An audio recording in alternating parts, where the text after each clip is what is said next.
هي مديحة كامل موجودة كتفصيلة جوه الرواية، تفصيلة في حياة البطل أو في مراهقة البطل. الغلاف دلوقتي بيبقى عبارة عن كولاج فيه تفاصيل وتيم كتير جدا.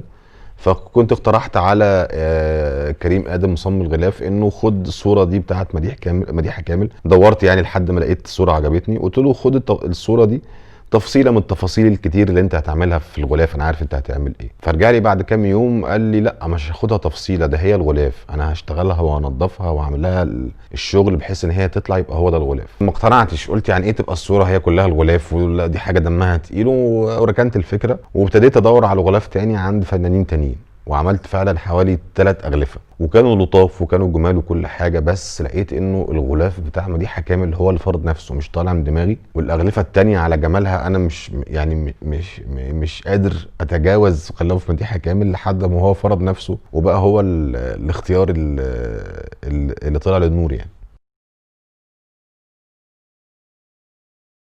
قرايه الروايه بتفرجك على نفسك انت ككاتب، بتشوف انت كاتب ايه وايقاعك كان عامل ازاي، وهل اللي بتقراه ده فيه حاجه صادقه وتعبر عنك وانت مرتبط بيها ومتاثر بيها، ولا انت بتقرا حاجه متالفه يعني فيها صناعه جمل وتركيب جمل وخلاص يعني. فالتجربه بالنسبه لي كانت ممتعه، دي حاجه. الحاجه التانيه حسيت ان انا بحكي الروايه مش مجرد ان انا بقرا نص للي هيسمع الاوديو، لا حسيت ان انا بحكي له حكايتي يعني.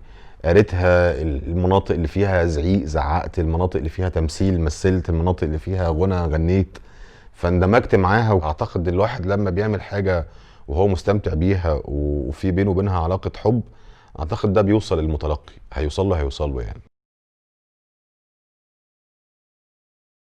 كان عندي مشكلتين في التسجيل. المشكله الاولانيه فكره ان انا نفسي قصير، ان انا بوصل لحد معين من الاداء وبحس بعد كده ان انا مش قادر أأدي ومش قادر ان انا اكون في المود، فبوقف. بس دي برضو لميتها بسرعة، ومن المرة التانية كنت قادر ان انا يعني اتجاوزها. والحاجة التانية فكرة انه يبقى في زحمة في الاستوديو، في حد بيقطعك، في حد بيصلح لك، في حد بيوجهك، في حد بيعدي عليك حاجة. فكنت اقول لهم يا جماعة سيبوني اخلص كل اللي انا عايز اقوله، وهنرجع بعد كده نلعب بقى بمونتاج واستوديو كلمة كلمة المشكلة نصلحها. لكن ما تطلعنيش من المود علشان انا مش هعرف ارجع تاني عايش جوه الرواية وبقولها من جوايا قوي يعني. لا اعتقد ان هو بيضيف للكتاب اضافات بعدد الناس اللي هتسمع الاوديو.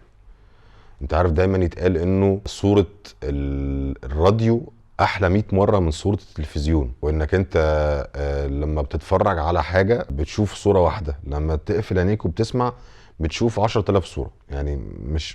مش محكوم بحاجة يعني. وحسيت ان انا يعني بكتب الرواية تاني، بس بكتبها المرة دي بقى 2D بطريقة يعني مركبة اكتر من مجرد ورقة وقلم. يعني الاوديو بيدي مساحة للخيال والمتعة، والخيال والمتعه اللي فيهم راحه كمان، ما فيهمش معاناه القرايه لا فيهم متعه انك انت بتقفل عينك وريلاكس وبتسمع حكايه وبترسمها. فاعتقد ان هي بالعكس نسخه الاوديو دي ممتعه اكتر بكتير من تحولها حتى المسرح او التلفزيون يعني. اكتشفت في الفتره اللي فاتت دي كميه من الناس اللي بتقابلني، بقيت شغوف اقرا هو انت قريتها ولا اونلاين ولا قريتها ورقي. فاكتشفت ان مثلا في حوالي بتاع 30% من الناس اللي بقابلها بتوقفني بتكلمني بتقول لي اوديو. وعندك شريحه المكفوفين كمان، احنا في من 2006 في كابتن مصر، دي كانت اول تجربه لتسجيل كتاب، بس انا ما سجلتوش بصوتي يعني. سجلنا كابتن مصر وسجلنا كتاب أسر النبي، وابتديت اعمل ندوات مع المكفوفين اللي تعرفوا على الشغل بتاعك عن طريق الاوديو. فدي برضو شريحة مهمة جدا من القراء، وشريحة ناهمة للقراءة وللمعرفة، وتستحق ان احنا نبقى حاطينها في حساباتنا طول الوقت. فهي شريحة مهمة جدا وقارئ مهم جدا. دلوقتي تقدر انك انت تسمع كحل وحبهان بصوتي على ستوري تيل، ويا رب يعني تكون تجربة خفيفة وتستمتع بيها.